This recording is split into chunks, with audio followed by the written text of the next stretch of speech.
भारतवर्ष के राम। आर्यावर्त भारत विश्व विराट का हृदय। इस देश की संस्कृति त्याग, तप, संयम, नियम, प्रेम की पराकाष्ठा, परमार्थ, पुरुषार्थ एवं परस्वार्थ की चरम परिणति, ज्ञान विज्ञान की सर्वश्रेष्ठ प्रवाहमान प्रणाली, सर्वजन हितकारी भावना से ओतप्रोत भास्कर प्रकाश की तरह तम तुम विनाशक विश्व बंधुत्व की गौरव गरिमा प्रस्थापित कर रही है। मानव जीवन में सबसे मूल्यवान पदार्थ है चरित्र।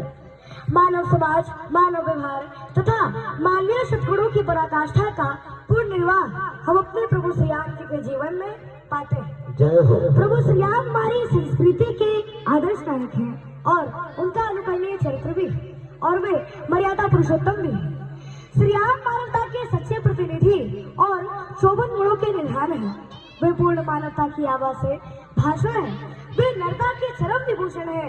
अनुशासित और आज्ञा पालक आदर्श पुत्र है, आदर्श पति और स्नेह मंडित आदर्श भाई भी है। जब लंका के युद्ध भूमि में मेघनाथ भैया लक्ष्मण को शक्तिवान से मूर्छित कर देता है, तब भगवान श्री राम अपने भाई को गोद में लेकर प्रलाप करने लगते हैं और वह कहते हैं कि देशे देशे कलत्राणि, देशे देशे च मानवा, और सन्तु देशे न पश्यामि यत्र भ्राता सहोदरः। अर्थात हे लक्ष्मण, वह अनेक देश है जहाँ हमें भाई, बंधु, माता, पिता, स्त्री सभी दिखाई पड़ते हैं, परंतु वह देश मुझे कहीं नहीं दिखाई देता जहाँ की अपना यत्र भ्राता सहोदर, जहाँ की अपना सहोदर भाई दिखाई दे। वे एक आदर्श मित्र, आदर्श प्रजापालक राजा और आदर्श धर्मात्मा भी है। श्री राम शौर्य की प्रतिमूर्ति, श्री राम की शारीरिक युष्मा, सौंदर्य तथा आंतरिक वैभव दोनों ही अपने आप में अपूर्व है।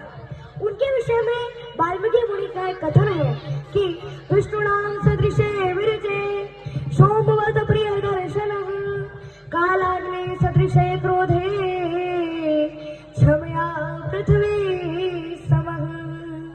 अर्थात वे विष्णु के समान बलवान है। उनका लावण्य युक्त तेजस्वी स्वरूप द्रष्टव्य है। उनका दर्शन चंद्रमा के समान शीतल और प्रिय है। उनका दर्शन चंद्रमा के समान शीतल और प्रिय है, और वह क्रोध में कालाग्नि के समान है, और वे पृथ्वी के समान क्षमाशील और क्षमावान भी है।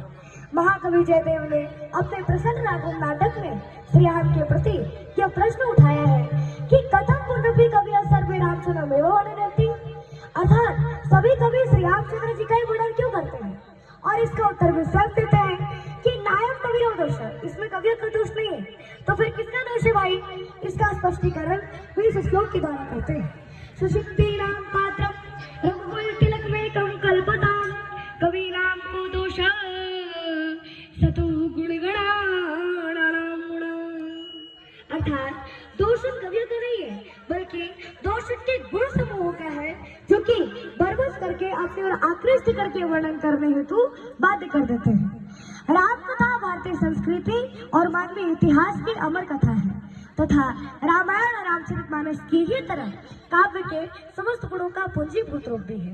रामाख्यान की अमृतवाणी में सौंदर्य सृष्टिभूत का चरमोत्कर्ष के साथ मानवीय काव्य कला का औदार्य भी निहित है। समस्त संस्कृति की श्री राम का चरित्र, जो कि अपने शीतल छाया से काव्य रसिकों, भक्तों और आध्यात्म प्रेमियों को आश्रय देता हुआ आज तक अपना मस्तक ऊंचा किए खड़ा है, कि महाकवि जयदेव ने अपने प्रसन्न राघव नाटक में श्री राम के प्रति यह स्पष्ट लिखा है, और यह ब्रह्मा का भी उद्घोष है कि आवतस्ताशन्ते गिरयः सरेतश्च महीतले तावद् रामायण कदा लोकेषु प्रचरिष्यति। अर्थात जब तक धरती पर पहाड़ के अस्तित्व रहेंगे, नदियां बहती रहेगी, तावत रामायण कथा लोकेषु प्रचरिष्यति, तब तक राम की कहानी घर घर में कही जाती रहेगी।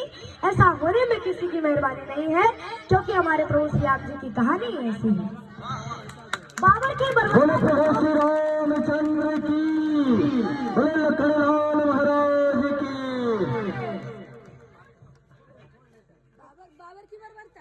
बाबर की बर्बरता का तो होना अंत जरूरी था, इसीलिए तो इस सत्ता में खोना सख्त जरूरी था। मंदिर गिरना मंदिर बनना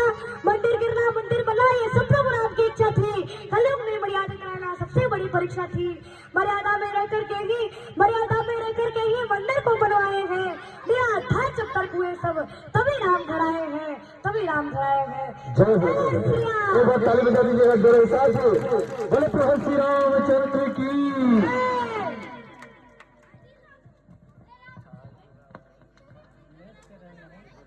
देखिए एक भाव भगवान के प्रति